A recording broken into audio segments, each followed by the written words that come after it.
नमस्कार दोस्तों, सीसी के इस लाइव डिजिट लेक्चर में आप सभी का स्वागत है।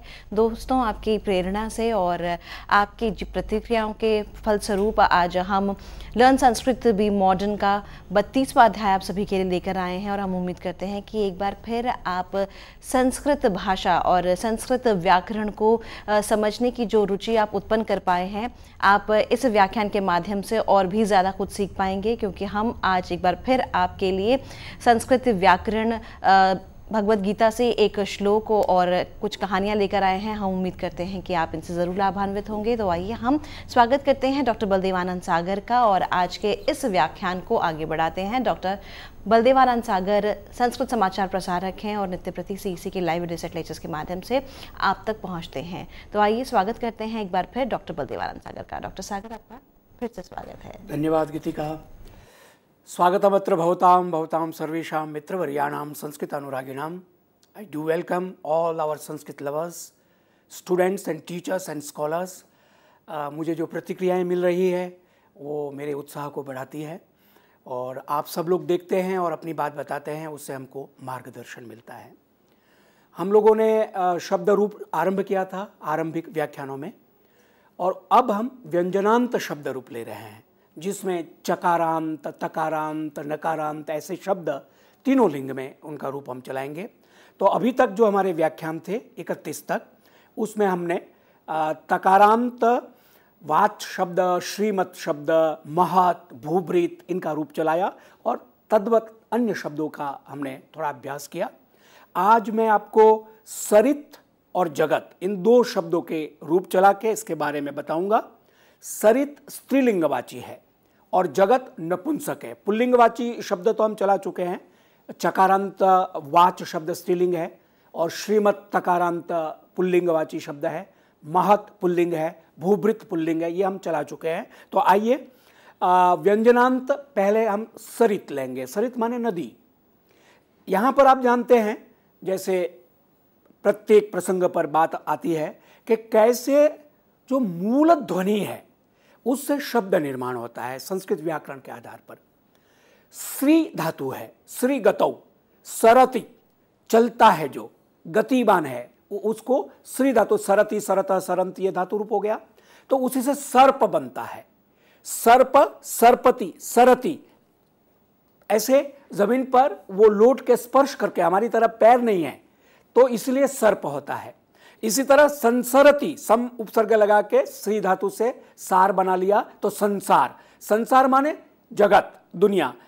और जगत भी गच्छति इति जगत, पुनः पुनः गच्छति इति जगत, लगातार जो गतिमान है वो संसार है, जो सदा संसरण कर रहा है वो संसार है। तो इस तरह से मूल धातु से प्रत्यय उपसर्ग लगा के सफिक्स प्रीफिक्स के द्वारा शब्द, नाउन, विशेषण, विशिष्ट जो कुछ बनता है व्याकरण में, तो वो मूल प्रक्रिया है। तो सरित, सरति, या यह जल प्रवाह सरति सा सरित, पानी का प्रवाह लगातार बहता है इसलिए नदी है। नदी में भी नद धातु से जो ध्वनिवाचक है, जब नदी का प्रवाह लगातार गतिमान होगा तो एक ध्वनि आती है, या पहाड़ से झरना नीचे गिरता है तो ध्वनि आती है। तो नदति, सा नदी या नदः, नद जैसे ब्रह्मपुत्र नद है, बड़ा पुल्लिंगवाची है, और नदी स्त्रीलिंगवाची हो गया। तो ध्वनि करने वाला जो है वो नदी या नद होता है। तो इस प्रकार से सरति जो गतिमान है, जल प्रवाह वाला है, वो सरित है। तो वो तकारांत स्त्रीलिंगवाची शब्द है और जगत तकारांत नपुंसकवाची शब्द है। इनके रूप कैसे होंगे उसको आज हम व्याकरण भाग में देखते हैं। आइए, वाक शब्द का वाच से वाक, वाग, वाचो, वाच हमने रूप चलाया और चकारांत में त्वच, शुच, रिच कैसे चलता है इसका अभ्यास किया। और चकारांत पुल्लिंग जलमुच, वो भी चकारांत स्त्रिंग के समान ही चलता है और उसका हमने अभ्यास पहले के 2-3 व्याख्यानों में किया है। जलमुच या जलमुख और जलमुचौ, जलमुच इत्यादि। अब श्रीमत शब्द जो तकारांत है उसका पुल्लिंग में श्रीमान, श्रीमंतो, श्रीमंतः, श्रीमंतम, श्रीमंतो, श्रीमतः इत्यादि हमने अभ्यास किया था। इसी का स्त्रीलिंग में श्रीमती बन जाता है, गीप हो जाता है, तो वो इकारांत होने से नदी के समान चलेगा। इसका भी हमने अभ्यास किया। श्रीमत का कैसे चलेगा उसका हम आज अभ्यास करेंगे। महत शब्द तकारांत है, पुल्लिंगवाची है, तो महान, महांतो, महांतः, महांतम, महांतो, महांता, इसका भी हम अभ्यास कर चुके हैं। भूभृत का पिछले व्याख्यान में हमने अभ्यास किया। भूभृत, भूभृतौ, भूभृतः, भूभृतम, भूभृतौ, भूभृतः, और इसके समान ही महीभृत, मरुत, शशभृत, दिनकृत, ये तकारांत पुल्लिंग शब्द है। और अब आते हैं सरित माने नदी, तड़ित माने विद्युत या बिजली को तड़ित कहते हैं, और विद्युत को भी बिजली कहते हैं। तो ये दोनों तकारांत, तड़ित और विद्युत दोनों संस्कृत शब्द है और तकारांत है। और योषित, योषित माने महिला, स्त्री, ये भी तकारांत है। तो ये चारों शब्द स्त्रीलिंगवाची है। कैसे चलेंगे देखते हैं। आपके सामने चार्ट है, देखिए। प्रथमा विभक्ति तीनों वचन में बनेगा सरित, सरितौ, सरितः। द्वितीया विभक्ति तीनों वचनों में बनेगा सरितम, सरितौ, सरितः। प्रथमा विभक्ति, द्वितीय विभक्ति तीनों वचनों में ये रूप थोड़ा सा अंतर है, लेकिन शेषम रूपम श्रीमतवत। जैसे हमने श्रीमान, श्रीमंतो, श्रीमंतः रूप चलाया था पुल्लिंग में श्रीमान, श्रीमत शब्द का, सरित भी तकारांत है, श्रीमत भी तकारांत है, तो इसका भी तृतीय विभक्ति से सप्तमी तक और संबोधन में भी श्रीमत के समान चलेगा। श्रीमत का तृतीय विभक्ति में कैसे था? श्रीमता, श्रीमद्भ्याम, श्रीमद्भी। तो सरित शब्द का होगा सरिता, सरिद्भ्याम, सरिद्भिः। चतुर्थी विभक्ति तीनों वचन सरिते, सरिद्भ्याम, सरिद्भ्यः। पंचमी विभक्ति सरितः, सरिद्भ्याम, सरिद्भ्यः। षष्ठी विभक्ति सरितः, सरितोः, सरिताम। सप्तमी विभक्ति तीनों वचन सरिति, सरितोः, सरित्सु, संबोधन में हे सरित, हे सरितौ, हे सरितः। ये तकारांत स्त्रीलिंगवाची शब्द का रूप आपके सामने मैंने रखा। अब आप तड़ित ले लीजिए, तो तड़ित का होगा तड़ित, तड़ितौ, तड़ितः, तड़ितम, तड़ितौ, तड़ितः। ये तो सरित के समान प्रथमा विभक्ति, द्वितीय विभक्ति हो गया। और तृतीय विभक्ति से श्रीमत्वत, सरितवत, तड़िता, तड़िद्भ्याम, तड़िद्भिः, तड़िते, तड़िद्भ्याम, तड़िद्भ्यः। पंचमी विभक्ति तड़ितः, तड़िद्भ्याम, तड़िद्भ्यः। षष्ठी तड़ितः, तड़ितोः, तड़िताम। सप्तमी तड़िति, तड़ितोः, तड़ित्सु, हे तड़ित, हे तड़ितौ, हे तड़ितः। विद्युत, विद्युत, विद्युतौ, विद्युतः, विद्युतम, विद्युतौ, विद्युता, विद्युता। और यहां कभी कभी विद्युदा ता को द भी हो जाता है, तो विद्युदा वो विशेष सूत्र से होता है, प्रयोग से आपको सहज अभ्यास हो जाएगा। विद्युद्भ्याम, विद्युद्भिः, विद्युते, विद्युद्भ्याम, विद्युद्भ्यः, विद्युतः, विद्युद्भ्याम, विद्युद्भ्यः, विद्युतः, विद्युद्भ्याम, विद्युद्भ्यः, विद्युतः। सृष्टि में विद्युतोः, विद्युताम, विद्युति, विद्युतोः, विद्युत्सु, हे विद्युत, हे विद्युतो, हे विद्युता। इसी तरह से योषित, इसी तरह से तकारांत जो भी शब्द है स्त्रीलिंगवाची, इसके समान ही चलेंगे। तो इसका केवल अभ्यास करना होगा। व्यंजनांत जो रूप है शब्दों का, उसमें बहुत साम्य है। साम्य तो अकारांत जो अजंत शब्द है उसमें भी बहुत सारी होती है। कहीं कहीं मैं आपको एक शब्द में आगे बताऊंगा कि कैसे थोड़ा सा भेद हो जाता है, किंतु वो बहुत अपवाद रूप में है। एवमेव तकारांतः स्त्रीलिंगः। इसी प्रकार तकारांत स्त्रीलिंगवाची शब्द जितने भी होंगे वो सरित, तड़ित, विद्युत, योषित, इनका स्त्रीलिंगवाची शब्दों के रूप श्रीमत के समान या भूभृत के समान होते हैं। अब आते हैं तकारांत नपुंसक लिंगवाची शब्दों के बारे में। जगत, संसार के लिए, तो उसका प्रथमा विभक्ति एक वचन में विकल्प से तको द हो जाता है, तो जगत, जगत। और जगती प्रथमा और द्वितीय विभक्ति द्विवचन में दीर्घ ही होता है, जगती। और बहुवचन में जगंती। जैसे हम धातु का रूप चलाते हैं और लट लकार प्रथम पुरुष बहुवचन में रूप बनता है। भवति भवतः भवन्ति, पठति पठतः पठन्ति, गच्छति गच्छतः गच्छन्ति। तो बहुवचन का जो रूप है, ठीक जो व्यंजनांत, तकारांत, नपुंसकवाची शब्द है उनका प्रथमा द्वितीय विभक्ति में इसी तरह रूप चलेगा। तो जगत जगत, जगती जगंती, द्वितीय विभक्ति तीनों वचन में, जगत जगत, जगती जगंती। और शेषम रूपम श्रीमत्वत, जैसे सरित शब्द में मैंने कहा था, श्रीमता, श्रीमद्भ्याम, श्रीमद्भिः। तो जगता, जगद्भ्याम, जगद्भिः, जगते, जगद्भ्याम, जगद्भ्यः, जगतः, जगद्भ्याम, जगद्भ्यः। पंचमी। षष्ठी, जगतः, जगतोः, जगताम, जगति, जगतोः, जगत्सु। संबोधन में हे जगत, हे जगती, हे जगंती। तकारांत नपुंसक लिंग में शब्दों के रूप इस प्रकार चलेंगे। जो भी तकारांत नपुंसक लिंग है उसके रूप आप अभ्यास करेंगे, सहज हो जाएगा। चूंकि जगत है शब्द, तो मुझे उपनिषद का एक मंत्र याद आ रहा है। आप सब ने सुना होगा उपनिषद, 108 उपनिषद वैसे मानी जाती है। भगवान शंकराचार्य जी ने 12 उपनिषदों पर भाष्य लिखा है, और उसके अलावा भी बहुत सारी उपनिषदें हैं विद्वानों के अनुसार। ईशावास्य उपनिषद का पहला मंत्र हरि ओम ईशावास्यमिदं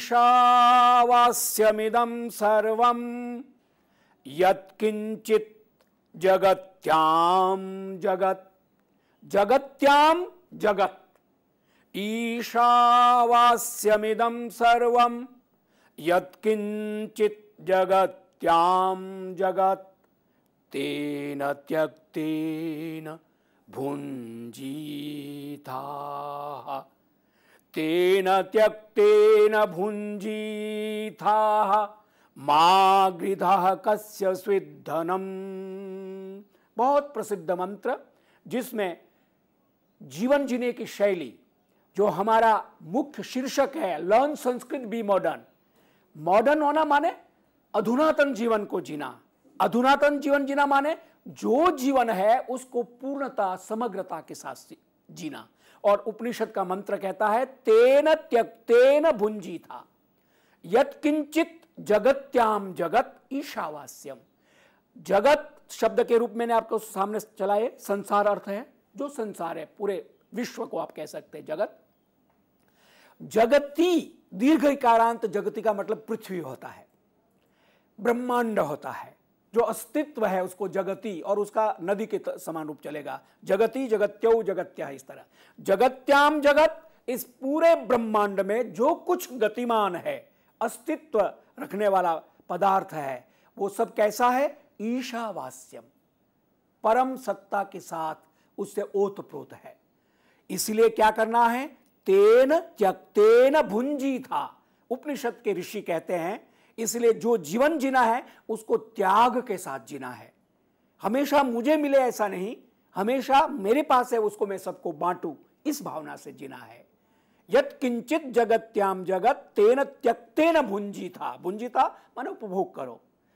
त्याग का महिमा है त्याग की, लेकिन त्याग की महिमा के साथ जीवन में जीने के लिए भी हमारे यहां ऋषियों ने कहा है कि पूर्णता से जियो, आधुनिकों के जियो, आनंद से जियो। लेकिन मां गृधा कस्य स्विद धनम, यहां धन माने केवल रुपया पैसा नहीं, धन माने कोई भी पदार्थ, संपत्ति, प्रॉपर्टी, जो कुछ है वो धन अर्थ में आता है। कस्य स्विद धनम मां गृधा, किसी और का हड़पो मत, उसको जबरदस्ती अपना मत बनाओ। अपनी मेहनत से, अपनी प्रामाणिकता से कमाकर उसका उपभोग करो, और उसमें भी ज्यादा संग्रह न करके त्याग के साथ जियो। तो जगत शब्द उपनिषद में आया, ईशावास्य उपनिषद के प्रथम मंत्र में, उसको मैंने आपको बताया। तो जगत और जगती दोनों शब्द आपके सामने मैंने रखे, और इसी प्रकार से सभी नपुंसक लिंगवाची तकारांत शब्दों का जगत के समान रूप चलेगा। एक जो अंतर है उसका मैं आपको बता दूं कि जैसे श्रीमत है, उसका श्रीमान, श्रीमंतो, श्रीमंतः पुल्लिंग में चलेगा। और श्रीमती इकारांत हो जाएगा तो व्यंजनांत नहीं, स्वरांत हो जाएगा तो श्रीमती, श्रीमत्यो, श्रीमत्या चलेगा नदी के समान। लेकिन जब नपुंसकवाची श्रीमत शब्द, कोई ऐसा पदार्थ नपुंसक लिंग वाला है जो श्रीमत समृद्ध है, तो उसका हम रूप चलाएंगे श्रीमत, श्रीमत, श्रीमती, तो श्रीमंती, ऐसा आप रूप चलाएंगे।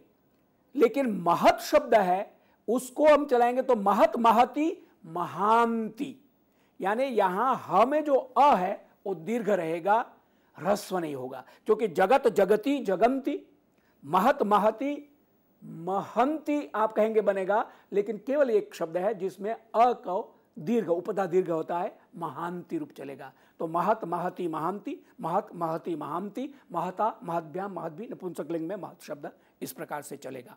तो इस तरह से आज के व्याकरण के क्रम में हमने इन दो तकारांत शब्दों के बारे में जाना। अब हम आगे चलते हैं और कथा कौमुदी प्रकरण लेते हैं। हम लोगों का सौभाग्य है कि इसी जून मास में ही हमें दो कथा कौमुदी में माननीय प्रधानमंत्री जी के मन की बात को कवर करने का अवसर मिला है। उनकी मन की बात की वेबसाइट आपके सामने है, http, और इस महीने जून में 25 तारीख को रविवार को, क्योंकि प्रत्येक मास के अंतिम रविवार को मन की बात पिछले 32 प्रसारण हुए, ये 33वां प्रसारण था जिसका दूसरा संस्कृत अनुवाद करने का सौभाग्य मिला, वो आपके सामने मैं रख रहा हूं। मम प्रियाः देशवासिनः नमस्कारः। स्पष्टमस्ति, अस्य वाक्यस्य अनुवादस्य आवश्यकता नास्ति। ऋतुः परिवर्तते, माने मौसम बदल रहा है। अस्मिन् वर्षे निदाघस्य तापः अपि अधिकः आसीत्, इस साल गर्मी का जो ताप था, उष्णता थी, वो बहुत ज्यादा थी। परम च सुखदम इदम वृत्तम, लेकिन ये वृत्त, ये समाचार खुशी का है। वर्ष ऋतु काले एव संप्राप्तः, ऋतु शब्द पुल्लिंग है संस्कृत में, हिंदी में हम स्त्रीलिंग में प्रयोग करते हैं, ऋतु अच्छी है, लेकिन संस्कृत में ये पुल्लिंग है। वर्षा ऋतु, वर्ष ऋतु गुण हो गया है। वर्ष ऋतु, वर्षा ऋतु काले एव संप्राप्तः, समय पर बारिश आई। देशस्य अनेकेषु स्थानेषु मूसलाधार वृष्टि कारणात् सुदिनानि संजातानि। सुदिनम माने जिस दिन बारिश हो या बादल ना हो उसको सुदिन कहते हैं संस्कृत में। सुदिनम माने निरभ्रम दिनम। लेकिन यहां हम कहते हैं कि देश के अनेक भागों में मूसलाधार वृष्टि, बहुत झमाझम बारिश की वजह से सब बहुत सुहावना मौसम हो गया है, यह कहने का भाव है। अब वर्ष ऋतु काले एवं संप्राप्त है, जैसे मैंने आपको कहा, तो वर्षा ऋतु के लिए वर्ष ऋतु कहेंगे, लेकिन जिसके लिए अंग्रेजी में मॉनसून शब्द आता है उसको संस्कृत में प्रावृट बोलते हैं। प्रावृट अर्थात मॉनसून, बारिश आने से पहले जो ठंडी हवा चलती है, काले काले बादल दिखाई देते हैं, वृष्टि होने से पहले ठंडा मौसम हो जाता है, उसको प्रावृट बोलते हैं। तो वर्ष ऋतु मैंने शब्द का प्रयोग किया है। मूसलाधार वृष्टि, मूसलाधार वृष्टि टेक्निकल टर्म है, पारिभाषिक शब्द। मूसल माने जिससे हम धान कूटते हैं या अन्न कूटते हैं, उसको मूसल बोलते हैं हिंदी और बाकी भाषा में भी। जो बहुत ज्यादा बारिश हो तो उसको मूसलाधार माने, मूसल इतना मोटा होता है और बहुत तेज होता है, तो कभी कभी जैसे करका वृष्टि होती है और जोर जोर की बड़ी बड़ी बूंदें होती है, क्योंकि बादल नजदीक और काफी घना होता है तो बहुत तेज बारिश होती है, तो उसको मूसलाधार, जिसको झमाझम बारिश कहते हैं। और हल्की हल्की बारिश हो तो उसको रिमझिम कहते हैं। ये सब ध्वनियां हैं। वर्षायाः अनंतरम प्रवहमानैः शीतलैः मंद समीरैः, बारिश के बाद बहने वाली जो ठंडी बयार है, हवा है, उससे विगत दिनानाम आतापात मुक्ति अनुभूयति। इस ठंडी हवा से, बयार से, जो पिछले दिनों की गर्मी थी, ताप था, उससे हमको राहत मिल रही है। अस्माभिः सर्वैः अपि अनुभूतम, हम सब ने ये महसूस किया, यत् जीवने कियतीपि व्यग्रता भवेत्, कियती अपि आततिः स्यात्, भवतु नाम वैयक्तिकं जीवनं वा सार्वजनिकं, वर्षायाः आगमनं हि अस्मदीयानां मनसः स्थितिम् अपि परिवर्तयति। अब ये है जो एक वक्ता का सामान्य जो श्रोता अपने हैं उनके साथ जुड़ने का एक विशेष विलक्षणता। वे कहते हैं कियति अपि आतति स्यात् कियति अपि व्यग्रता भवेत्। जीवन में कितनी भी आपाधापी हो, कितना भी तनाव हो, भवतु नाम वैयक्तिकम जीवनम व सार्वजनिकम, प्राइवेट लाइफ हो या पब्लिक लाइफ हो, कोई किसी भी प्रकार का हमारा जो जीवन है उसमें वर्षाया आगमनम, बारिश के आने से अस्मदीयाम मनसः स्थितिम अपि परिवर्तयति, हमारी जो मन की स्थिति है, मानसिक स्थिति में परिवर्तन आ जाता है बारिश के होने के साथ ही साथ। क्यों?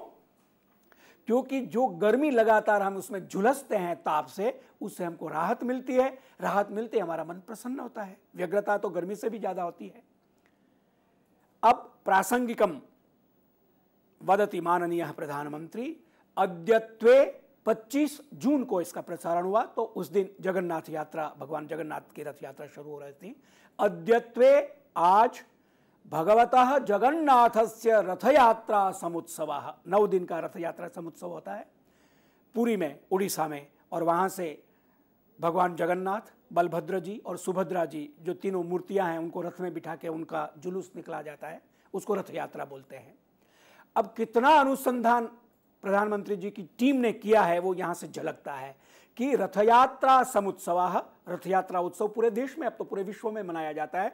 देशस्य नाना भागेषु राष्ट्रवासिनः सोल्लासम सश्रद्धम च समायोजयन्ति, देश के अनेकों भागों में हमारे जो राष्ट्रवासी है वो जगन्नाथ की रथ यात्रा का बड़े उल्लास और श्रद्धा के साथ आयोजन करते हैं। सांप्रतम तु जगतः अपि केषुचित् स्थानेषु भगवतः जगन्नाथस्य रथ यात्रा महोत्सवः आमान्यते। अब धीरे धीरे इसका प्रचार और लोकप्रियता इतनी बढ़ी है कि संसार में अन्य देशों में भी भगवान जगन्नाथ की रथ यात्रा का आयोजन किया जाता है। अपि च भगवता जगन्नाथेन साकमेव, भगवान जगन्नाथ के साथ ही राष्ट्रस्य निर्धन जनः संयुक्तोस्ति, राष्ट्र का जो निर्धन व्यक्ति है वो भी उसके साथ जुड़ा हुआ है। कैसे? ये जनाः डॉक्टर बाबा साहेब अम्बेडकरस्य जीवनम अधीतवन्तः, जो लोग डॉक्टर बाबा साहेब भीमराव अंबेडकर साहब के जीवन को जिन्होंने पढ़ा है, ते नूनम अनुभूतवन्तः, उन्होंने जरूर महसूस किया होगा कि सह भगवतः जगन्नाथस्य मंदिरम एतद विषयिणी परंपराः च अतितराम प्रशंसति स्म। डॉक्टर भीमराव अंबेडकर साहब, बाबा साहब भीमराव अंबेडकर साहब भगवान जगन्नाथ के मंदिर की और इससे जुड़ी हुई तमाम परंपराओं की बहुत प्रशंसा करते थे कि कैसे जन सामान्य भी इस मंदिर के साथ, पुरी का जो ये मंदिर है उसके साथ जुड़ा हुआ है। हमारे 4 धाम है उसमें जगन्नाथपुरी एक है। यतो ही, क्योंकि अत्र सामाजिक न्यायः सामाजिकी च समरसता अंतर्निहिते स्तः, मंदिर की जो परंपरा है और जिस तरह का यहाँ का पूरा वातावरण एम्बियंस है उसमें सोशल जस्टिस और सोशल कोहिरेंस, कोऑर्डिनेशन, सामाजिक समरसता और सामाजिक न्याय जुड़ा हुआ है। वस्तुतस्तु, वास्तव में भगवान जगन्नाथ निर्धनानाम देवता, जो निर्धन है उसके भगवान जगन्नाथ देवता है, इष्ट देव है। तथा च, अब बात वो जो कह रहे हैं वो ध्यान देने योग्य है। आंग्ल भाषायाम एक शब्द अस्ति, अंग्रेजी में एक शब्द है जुगरनॉट, JUGGERNAUT, जुगरनॉट। मन्ये, माननीय प्रधानमंत्री कहते हैं मैं मानता हूं, न्यूनाः एव अवगताः स्युः, कुछ एक लोग ही जानते होंगे कि अस्य जुगरनॉट इति शब्दस्य अर्थः किम इति, इसका अर्थ क्या होता है जुगरनॉट का, केवल विद्वान या कुछ पढ़े लिखे लोग ही जानते होंगे। एतादृशः भव्यः रथः, जुगरनॉट का मतलब ऐसा भव्य रथ, यस्य गति ही अप्रतिहता भवेत्, जिस रथ की गति कोई रोक ना सके। अप्रतिहत गति जिसकी हो, न कश्चन अपि एनम अवरोधुम पारयति। जब रथ वो चले तो उस रथ की गति को कोई रोक न सके, उसको जुगरनॉट, और जुगरनॉट से जगन्नाथ, आप देखिए शब्द ध्वनि देखिए आप, जुगरनॉट जगन्नाथ। जुगरनॉट इति शब्दस्य शब्दकोशीयेन अर्थेन अपि ज्ञायते। शब्दकोश में जो इसका अर्थ दिया है, इससे भी पता चलता है कि जगन्नाथस्य रथसाम्यत्वेन जुगरनॉट इति शब्दः समुद्भूतः। भगवान जगन्नाथ जो शब्द ध्वनि है, उससे जुगरनॉट शब्द की उत्पत्ति हुई है, ऐसा शब्दकोश में भी संकेत मिलता है। अतएव वयम अवगंतुम शक्नुमः, वयम ज्ञातुम शक्नुमः, वयम बोद्धुम पारयामः यद भगवतः जगन्नाथस्य यात्रैषा।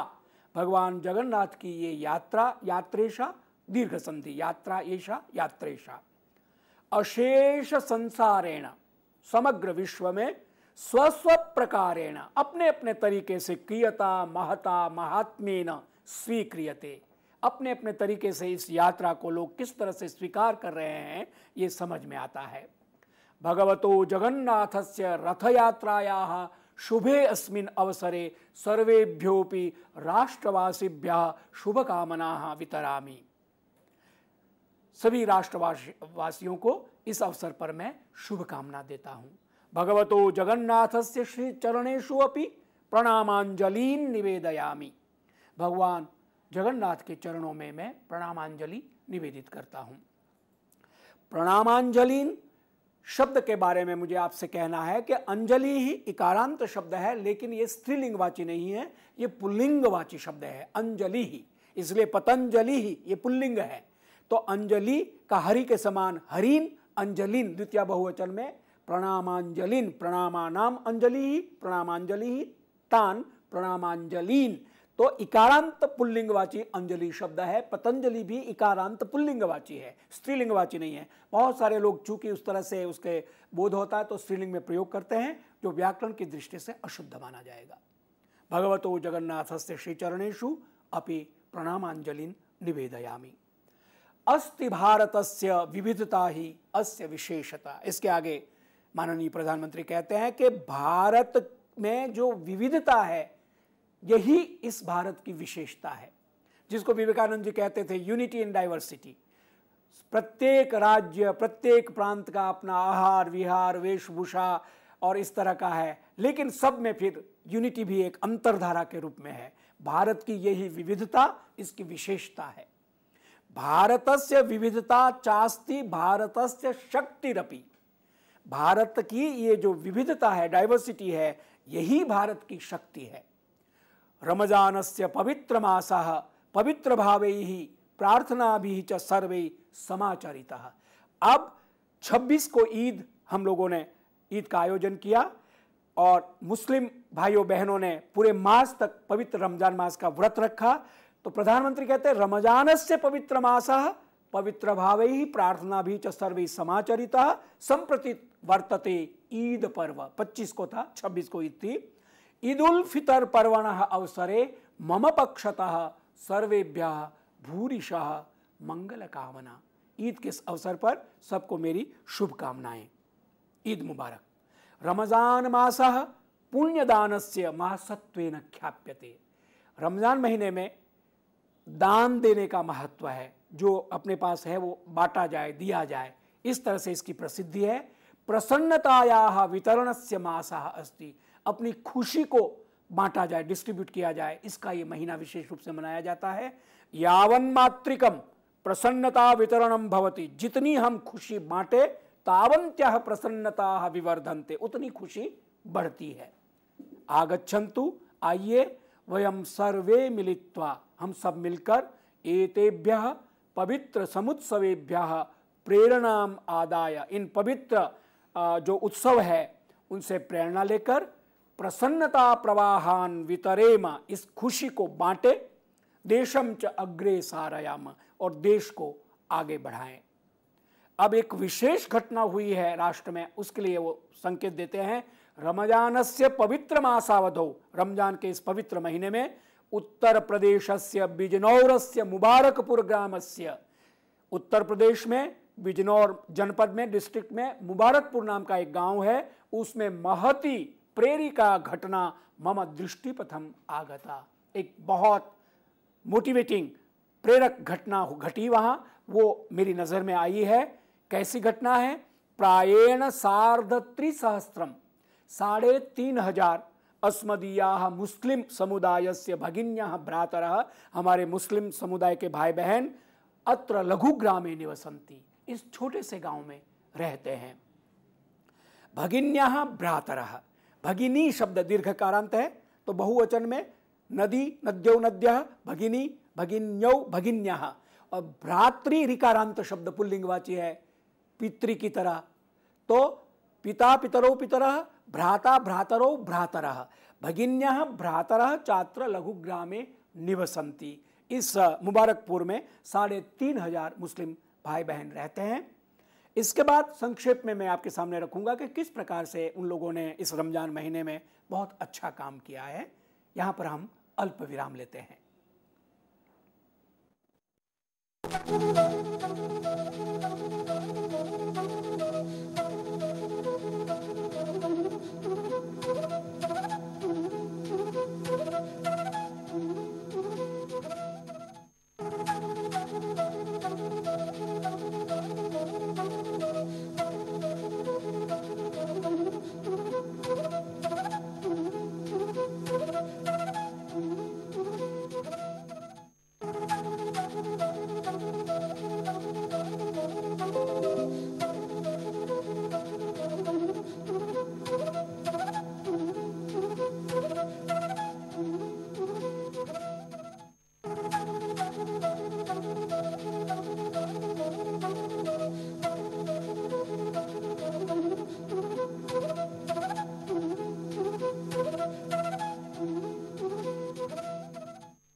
अस्माभिः मनोगतम इत्यत्र श्रुतं यत् केन प्रकारेण उत्तर प्रदेशे बिजनौ जनपदे मुबारकपुर इति ग्रामे रमजान मासावधौ जनैः किं कृतम्? अत्र आधिक्येन मुस्लिम समुदायस्य जनाः वर्तन्ते, 3,500 मुस्लिम भाई बहन वहाँ रहते हैं।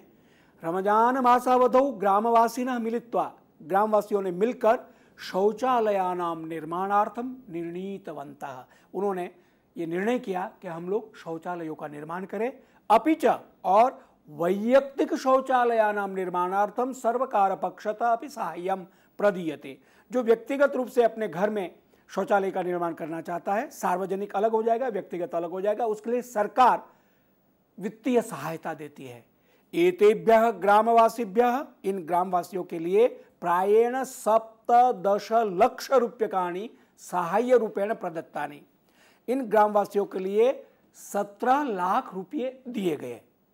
एतद् ज्ञात्वा, अब होता क्या है, एतद् ज्ञात्वा, ये जानकर भवन्तः सुखदम आश्चर्यम आनंदम चापि अनुभविष्यन्ति। आप सुखद आश्चर्य और आनंद का अनुभव करेंगे कि अस्मदीयाः सर्वेपि मुस्लिम भ्रातरः भगिन्यः च, हमारे सभी मुस्लिम भाई बहनों ने रमजान मासावधौ सर्वकाराय ताम 17 लक्ष रूप्यकात्मिकां राशिम परावर्तितवन्तः।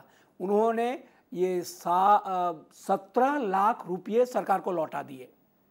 अपिच और ते एवं उक्तवन्तः, उन्होंने क्या कहा, वयम स्वश्रमेण स्वीय रूप्यकैः एव निज शौचालयान निर्मास्यामः। हम अपने श्रम से और अपने रुपयों से हम अपने शौचालयों का निर्माण करेंगे। सरकार से वित्तीय सहायता जो मिल रही है उसको हम लौटा रहे हैं। 17 लक्ष रूप्यकात्मिका येषा राशि, ये जो 17 लाख रुपये है, इसकी राशि को ग्रामस्य अन्य सौविध्यार्थम उपयुक्त स्यात्, गांव में सड़क के लिए, बिजली के लिए, पानी के लिए इसका उपयोग किया जाए, शिक्षा के लिए किया जाए, ऐसा उन्होंने निवेदन किया।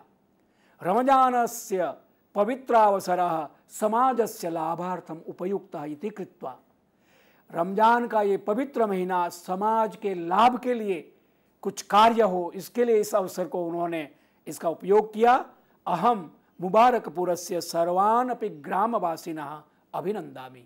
मैं मुबारकपुर के सभी ग्रामवासियों का अभिनंदन, वर्धापन, कांग्रेचुलेट करता हूँ।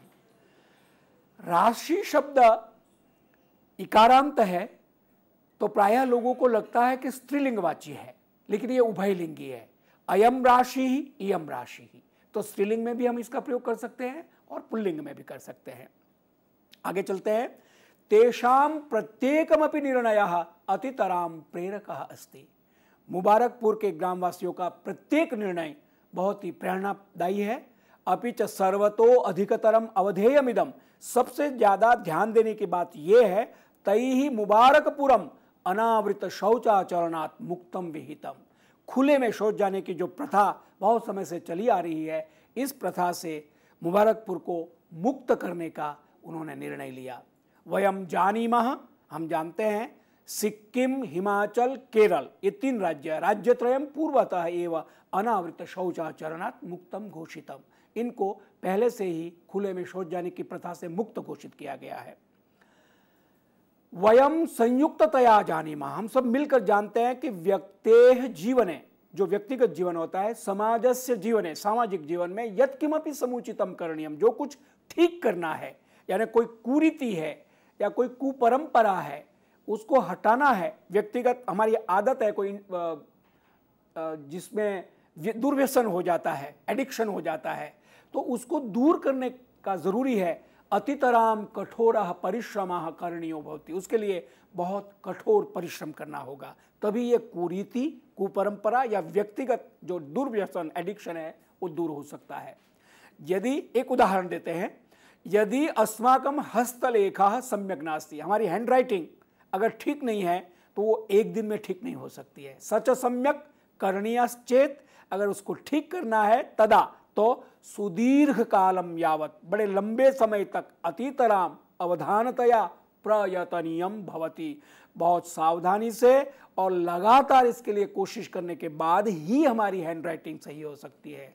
तदनु एव शरीरस्य मनसः च अभ्यासः परिवर्तते, दीर्घ काल तक लगातार कोशिश करने से मन और शरीर को जो हैबिट हो गई है, अभ्यास हो गया है, वो बदला जा सकता है।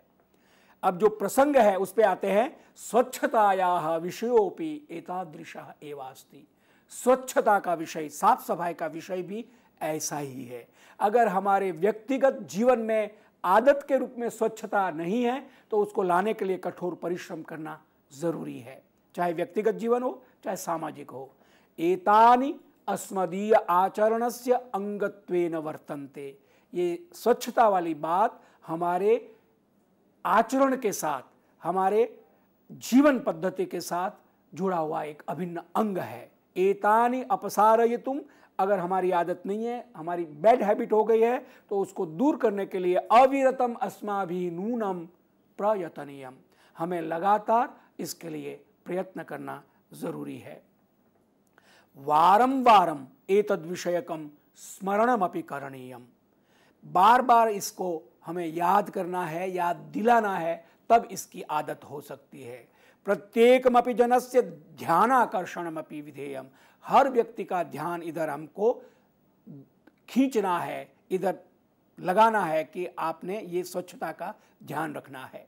समीचीनानाम प्रेरिकाणाम च घटनानाम पौनः पुनिकम स्मरणमपि करणीयम, जो हमको प्रेरणा दे और जो समुचित हो, ऐसी घटनाओं को बार बार हमको इसका याद दिला के लोगों के सामने रखना है। तथा च, और प्रधानमंत्री कहते हैं कि प्रसीदामि तराम, मैं बहुत खुशी महसूस कर रहा हूं कि अद्यत्वे स्वच्छता विषयः सर्वकारीय कार्यक्रमत्वेन एव नैव प्रवर्तते। अब साफ सफाई का जो कार्यक्रम है केवल सरकारी कार्यक्रम के रूप में ही नहीं चल रहा है, अयम तो, ये तो जनसामान्यस्य, जनसमाजस्य, सामान्य लोगों का और सामान्य समाज का ये आंदोलनत्वेन सततम परिणमते, आंदोलन के रूप में ये कार्यक्रम अब शुरू हो गया है। शासनारूढ़ाः, जो सरकार में हैं, जनाः अपि, वो भी यदा जनसहभागिताया कार्यमेतत् अग्रे सारयन्ति, जन सहभागितया, लोगों के पार्टिसिपेशन के साथ साथ इस काम को आगे बढ़ा रहे हैं, तदा अतुलनीय शक्ति विवर्धते, तो समाज में एक अतुलनीय, एक बहुत बड़ी शक्ति पैदा होती है। विगतेषु दिनेषु उत्तमा एका घटना मम ध्याने उपस्थिता याम अहम भवताम समक्षम नूनम वर्णयिष्यामि। पिछले दिनों में एक बहुत अच्छी घटना घटी है जिसको मैं आपके साथ साझा करना चाहूँगा। एषास्ति घटना आंध्र प्रदेशस्य विजयनगरम जनपदस्य, आंध्र प्रदेश के विजयनगर जनपद की ये घटना है। तत्रत्य प्रशासनेन जन सहभागितायाः बृहदेकं कार्यम आरब्धम। पीपुल पार्टिसिपेशन, जन सहभागिता के बारे में आंध्र प्रदेश सरकार ने एक कार्यक्रम शुरू किया।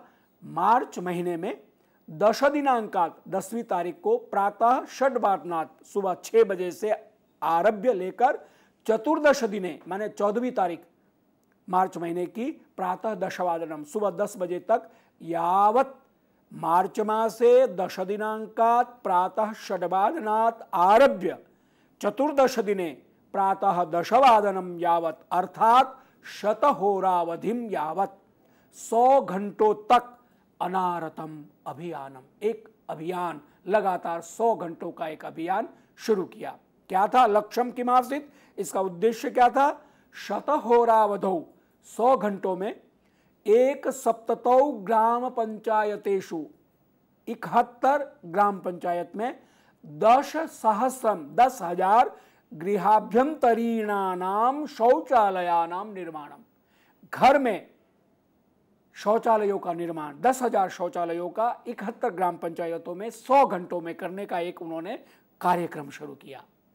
मम प्रियाः देशवासिनः प्रत्येकमपि भारतीयः अद्यत्वे शिरांसि उन्नमय्य गौरवम अनुभवति। हर एक भारतीय सिर उठाकर गौरव का अनुभव करता है।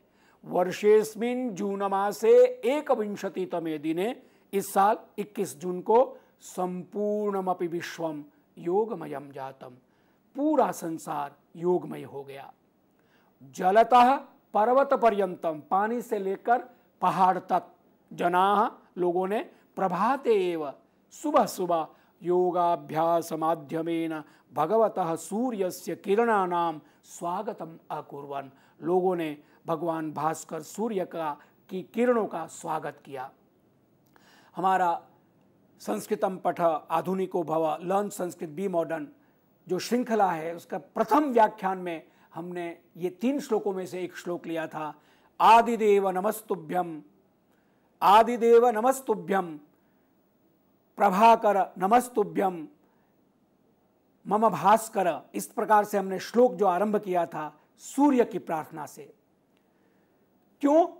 हमारे भारतीयों ने जीवन को लगातार कोई नकारात्मक पक्ष न हो, हमेशा सकारात्मक पक्ष हो, और सकारात्मक पक्ष के लिए प्रकाश की, ऊर्जा की आवश्यकता है, उष्णता की आवश्यकता है। और सूर्यदेव जो देवता हम मानते हैं, वैसे तो ग्रह है बाकी ग्रहों के समान, लेकिन वो ऐसी दिव्यता वाला ग्रह है जो हमें अन्न पकाता है, चंद्रमा से औषधियों में अमृत आता है, ऐसी हमारी ऋषियों की मान्यता है, वैज्ञानिकों की मान्यता है। तो उस बात को लेकर सूर्य को प्रणाम करने का मतलब कोई धार्मिक कर्म नहीं है, ये प्रत्येक व्यक्ति कर सकता है। कोई भी किसी भी धर्म का, विचारधारा का व्यक्ति सूर्य को प्रणाम करे तो वो जो प्रकाश और ऊर्जा है वो उसको मिलती है। तो उसको पाना और उससे कृतज्ञ ऑब्लिगेशन को अपने अभिव्यक्त करना, कार्तज्ञम प्रकटयितुम, अपने ऑब्लिगेशन को बताने के लिए हम सूर्य को अंजलि देते हैं या उसको प्रणाम करते हैं। तो इस प्रकार से 21 जून को सुबह सुबह सब लोगों ने सूर्य की किरणों का स्वागत किया योग के माध्यम से। कश्चन नाम वा भारतीय भवेत्, कोई भी भारतीय हो, किसी भी विचारधारा संप्रदाय का हो, एतद विषये नूनम गौरवम अनुभवेत्, इसके बारे में गौरव ले सकता है। एवं नास्ति, अब तर्क दे रहे हैं कि ऐसा नहीं है कि योगाचरणम पूर्वमपि न क्रियते स्म, पहले योग का अभ्यास लोग नहीं करते थे, ऐसा नहीं है। परंतु अद्यत्वे, लेकिन अब संप्रति यदा योग सूत्रेण बद्धा स्म, हम योग के माध्यम से आपस में मिल गए हैं, बंध गए हैं। योगः विश्वम संयोजयितुम कारणत्वेन विराजते, पूरे विश्व को एक करने के लिए बांधने के लिए योग के द्वारा योग का महत्व इससे बढ़ जाता है। विश्वस्य प्रायेण सर्वेपि देशा, संसार के प्राय सभी देशों ने योगस्य अवसरमेनं स्वीय अवसर रूपेण स्वीकृतवन्तः। योग के इस अवसर को लोगों ने लिया और उसके बाद वर्णन है कि कहाँ कहाँ इस तरह से योगाचरण हुआ। और अंत में मैं कहूँगा, मम प्रियाः देशवासिनः एकतः वयम योग विषयकम गौरवम अनुभवामः। एक और तो हम योग के बारे में गौरव लेते क्योंकि पातंजल योग दर्शन और उसके बाद अनेक प्रकार के दूसरे गीता का जो है भक्ति योग, ज्ञान योग, सांख्य योग, ये अद्भुत है पूरे विश्व के लिए, इसके लिए हमको गौरव होता है। अपरता और दूसरी ओर वयम अंतरिक्ष विज्ञान है, स्पेस साइंस जो हमारा अंतरिक्ष विज्ञान है, अस्मदीयाः अधिगतोपलब्धि, हमने जो अचीवमेंट हमें मिला है, अभिलक्षापि गर्वम अनुभवितुम शक्नुमः, हम गौरव ले सकते हैं। इयमेवास्ति भारतस्य विशेषता, भारत की यही खूबी है। यदि अस्माकं पादौ योगाधृतौ भूमौ स्तः, हमारे पैर जिसमें योग का बल और योग का आधार है पृथ्वी पर है, तो अपरतः दूसरी ओर अस्मदीयानि स्वप्नानि, हमारे ख्वाब, हमारे स्वप्न सुदूरे गगनस्य सीमानम अतिक्रांतुम वर्तन्ते, हमारा मस्तिष्क और हमारे सपने सुदूर गगन क्षितिज को पार करने का संकल्प लेते हैं, हम ऐसा स्वप्न देखते हैं। ये भारत की विशेषता है। और इसके साथ ही धन्यवादाः, प्रधानमंत्री जी धन्यवाद देते हैं। और यहीं पर हम कथा कौमुदी में इस बात को पूरा करते हैं।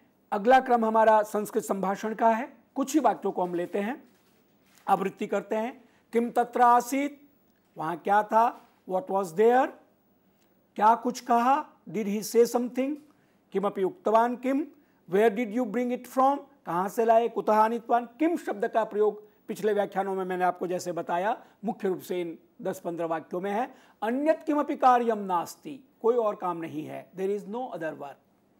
मेरी बात सुनिए, लिसन टू मी, मम वचनम शृणोतु। अब ये शृणोति, शृणु, शृण्वन्तु इत्यादि प्रयोग भी हम, शृणोति माने सुनता है, शृणु माने सुनिए, तो लकार के अनुसार हम आप प्रयोग कर सकते हैं। यह तो सच है ना, इज दिस रियली ट्रू, एतत् सत्यम खलु। खलु अव्ययवाची शब्द मैंने कहा कि इस तरह से प्रयोग करते हैं। तद अहम अपि जानामि, वह मैं भी जानता हूं, आई ऑल्सो नो दैट, उतना जरूरी नहीं, it is not that necessary, तावद आवश्यकम न, अनिवार्यम न, इस तरह से प्रयोग कर सकते हैं। आपने क्या खोया, आपने क्या खोया, इंट्रोगेटिव टोन में बोलेंगे व्हाट डू यू लूज, भवतः का हानि। इसके साथ ही हमने व्याकरण के साथ और कथा कौमुदी के साथ संस्कृत वाक्यों को संक्षेप में देखा। आज हम ये जो श्लोक है इसको पूरा करना चाहते हैं भगवद गीता का। अथ व्यवस्थितान् दृष्ट्वा धार्तराष्ट्रान् कपिध्वज प्रवृत्ते शस्त्र संपाते धनुरुद्यम्य पांडवः ऋषिकेशम तदा वाक्यम इदमाह महीपते। इसका अर्थ हमने लिया था, अन्वय इत्यादि हमने काफ़ी अभ्यास किया और उसमें कपिध्वज जैसे मैंने कहा था वो विशेषण है। और कपिध्वज के लिए कपिध्वजः पांडवः, अर्जुन का विशेषण था कि किस प्रकार से अर्जुन के लिए ये कपिध्वज प्रयोग में लाया, मैंने विस्तार से आपको बताया। इसका समास कैसे होगा, कपि ही शब्द मंकी और यहाँ हनुमान जी के लिए आया है कपि, और तस्य प्रथमा विभक्ति एक वचन है। ध्वज शब्द झंडे को बोलते हैं, फ्लैग को बोलते हैं, पुल्लिंग में ध्वज शब्द प्रयोग किया जाएगा। कपि भी इकारांत पुल्लिंग है। अब उसका समास हम करेंगे, कपि ही ध्वजे यस्य स कपि ध्वजः सह पांडव, बहुव्रीहि समास हो जाएगा। जिस पांडव यानी अर्जुन के रथ में कपि ध्वज, उसकी ध्वजा में कपि हनुमान बैठे हो। इसकी कथा भी मैंने आपको पिछले व्याख्यान में बताया किस प्रकार से कपि ध्वज है। प्रवृत्ते शस्त्र संपाते, प्रवृत्त शब्द, तो प्रवृत्ते सप्तमी एक वचन, प्र उपसर्ग है, वृत्त धातु है जो भ्वादिगण में है, आत्मनेपदी है, जिसका हम वर्तते वर्तेते वर्तन्ते प्रयोग करते हैं टू मोटिवेट या टू कमेंट्स, आरंभ करने के लिए प्रेरणार्थक है। भूतकालवाचक विशेषण प्रवृत्त हो जाएगा, यानी मोटिवेटेड या कमेंट्स्ड। पुल्लिंग सप्तमी विभक्ति एक वचन में प्रयोग है। शस्त्र संपात, क्या हुआ शस्त्र, क्लैश ऑफ आर्म, शस्त्रों के आपस में जो संघर्ष है या उसका मार काट के लिए प्रयोग है उसको शस्त्र संपात। सप्तमी विभक्ति एक वचन में होगा। इसका अब हम देखेंगे। शस्त्राणाम संपातः शस्त्र संपात, षष्ठी तत्पुरुष समास हो गया। शस्त्राणाम कैसे शस्त्र शब्द बनेगा? शश धातु जो कि वादिगण में परस्मैपदी है, जिसका मतलब होता है टू कट, काटने को शस्त्र उससे बनता है जो काटता है। शसते शशति इति धातु तस्मात् उपकरणवाचकम नपुंसकलिंगी नाम शस्त्र, वेपन और आर्म अर्थ में, और षष्ठी बहुवचन में शस्त्राणाम। नपुंसक है तो शस्त्रम शस्त्र शस्त्राणि, और षष्ठी बहुवचन में शस्त्राणाम। संपातः पत धातु, पतति पतता पतंती, सम उपसर्ग और उससे क्लैश अर्थ में, आपस में टकराना, क्लैश होना। प्रयोजक पुल्लिंग है और प्रथमा विभक्ति एक वचन है। धनुः उद्यम्य, धनु को उठाकर, धनुष को उठाकर, तो धनु वो धनुष को बोलते हैं, और उसका द्वितीय विभक्ति एक में धनु। उद्यम्य कैसे बनेगा? उत उपसर्ग पूर्वक यम धातु है परस्मैपदी, टू पिकअप, और उसमें भूतकाल वाचक जो है त्वा को ल्यप हो जाएगा, उद्यम्य हो जाएगा, उठाकर, इस अर्थ में। और पांडव शब्द तो पहले भी व्याख्या कर चुके हैं। पांडोह अपत्यम नाम, सन ऑफ पांडु, तद्धित विशेषण। पांडोह अयम, one who is of Pandu, इस अर्थ में। अब आते हैं ऋषिकेश का अर्थ। मैंने अभी तक आपको नहीं बताया है। ऋषिकेश तो बहुत प्रसिद्ध तीर्थ स्थान है हरिद्वार के पास में। इसका अर्थ क्या होता है वो जानना जरूरी है। दो अर्थ होते हैं इसके। एक तो ऋषि क जमा ईश, ऋषि क जमा ईश, ईश माने ईश्वर, स्वामी, ऋषिक का स्वामी। ऋषिक का एक अर्थ होता इंद्रिया, हमारी जो इंद्रियां हैं उसका स्वामी माने परमात्मा, ऋषिकेश बोलते हैं। An epithet of Krishna, Krishna का विशेषण है। ऋषि का नाम ईशा, ऋषिकेश षष्ठी तत्पुरुष समास हो जाएगा। ऋषि का नाम बॉडी ऑर्गन, हमारी कर्मेंद्रिया या ज्ञानेन्द्रिया, हाथ, पैर, आंखें, श्रवण इंद्री, जिह्वा, घ्राण, ज्ञानेन्द्री, कर्म इंद्री, दोनों को ऋषि का आप कह सकते हैं। उसका षष्ठी बहुवचन में ऋषि का नाम हो जाएगा। हमारी इंद्रियों के स्वामी परमात्मा, ऋषिक। और इसलिए भागवत का वो श्लोक जो मैंने आपको पहले एक बार सुनाया है कि योऽन्तः प्रविश्य मम वाचमिमां प्रतिष्ठां, योऽन्तः प्रविश्य मम वाचमिमां प्रसुप्तां संजीवयत्यखिल शक्तिधर स्वधाम्ना अन्यांश्च हस्तचरण श्रवणत्वगादीन प्राणान नमो भगवते पुरुषाय तुभ्यम। सभी इंद्रियों का यहां उन्होंने उल्लेख किया है कि किस प्रकार से हस्त, पाद, त्वक इत्यादि मेरी इंद्रियां हैं, तो इसको ऋषिक बोलते हैं। तो जो साक्षात परमात्मा का रूप है उसको ऋषिक, ऋषिकेश बोलते हैं। एक और अर्थ होता है, पहले ईश हम समझ ले। ईश धातु है, आत्मनेपदी है अदादिगण में। कमांड, जो शासन करे, कमांड करे, उसको ईश बोलते हैं। ईश्वर है, इसलिए इसको ईश्वर बोलते हैं, जो सबका मालिक है, सबका अधिष्ठाता है, इसलिए ईश्वर है। One who commands. प्रथमा विभक्ति एक में ईशा बन जाएगा। Hrishikesh also has a derivation from rishi, यानी प्लीजिंग, एंड केश। ऋषि केवल इकारांत शब्द हम ले तो ऋषि का अर्थ होता है, ऋषि का अर्थ होता है जो सुखद हो, प्लीजिंग हो। और केश माने बाल, जिसके बाल केश बहुत लंबे, घने, काले, घुंघराले हो, वो ऋषिकेश है। कृष्ण के बालों के बारे में तो क्या कहे, कितने सुंदर बालों का उनका वर्णन आता है, घुंघराले बाल। तो ऋषिकेश माने जिसके बाल सुंदर और घुंघराले, काले, घने हो, वो ऋषिकेश है। तो उसकी व्युत्पत्ति संस्कृत में हम करेंगे। दूसरा अर्थ बता रहे ऋषिकेश का, तो ऋषि दीर्घइकारांत षि और केश, केश माने बाल, ऋषिकेश इस अर्थ में आएगा। Hence Hrishikesh one who has pleasing hair. तदा देन, उस समय, वाक्यम उवाच, वाक्य माने सेंटेंस, वच धातु से वाक्य बनेगा नपुंसकलिंग में। वाक्यम, वाक्य, वाक्यानि, द्वितीय विभक्ति एक वचन में वाक्यम हो जाएगा। इदम, दिस, इदम वाक्यम उवाच, ये बोले अर्जुन कृष्ण के सामने। तो इदम इदम शब्द तो हम चला ही चुके हैं। पुल्लिंग में अयम इमे इमा, अयम इमौ इमे, स्त्रीलिंग में इयम इमे इमा और नपुंसक में इदम इमे इमानी। आह, आह धातु टू से अर्थ में ये अनियमित धातु है। कुछ धातु ये नियत है, कुछ अनियमित है, वो व्याकरण के शासन के अनुसार अनुशासन के अनुसार है। उसमें परोक्ष भूत में परोक्ष लिट होता है, प्रथम पुरुष एक वचन में आह बनेगा। वचनम आह माने अवदत्त, अब्रवीत। संबोधन में हे महीपते, धृतराष्ट्र के लिए संजय कहते हैं लॉर्ड ऑफ और प्रोटेक्टर ऑफ अर्थ महीपति। मही पृथ्वी, उसका पति मालिक। इति सामासिक पुल्लिंग है, उसके संबोधन में महीपति। महियाह पति, महीपति षष्ठी तत्पुरुष समास हो जाएगा। मही दीर्घिकारांत शब्द, अर्थ अर्थ में है, पृथ्वी के अर्थ में, षष्ठी विभक्ति एक वचन, महियाह पति। पति ही कैसे बनेगा? Husband, lord, protector. पालयति इस अर्थ में हम कहेंगे जो पालन करे, रक्षा करे, प्रोटेक्ट करे, उसको पति बोलते हैं। पुल्लिंग में प्रथमा विभक्ति एक वचन में पति ही। अब हम क्या करेंगे, इस जो श्लोक है उसका अन्वय करके उसका अंग्रेजी में अनुवाद प्रस्तुत करेंगे। हे महीपते अथ धार्तराष्ट्रान् व्यवस्थितान् दृष्ट्वा शस्त्र संपाते प्रवृत्ते धनुः उद्यम्य कपिध्वजः पांडवः ऋषिकेशम इदम वाक्यम आह। जो ये 1.5 श्लोक है उसका अन्वय करके बताया।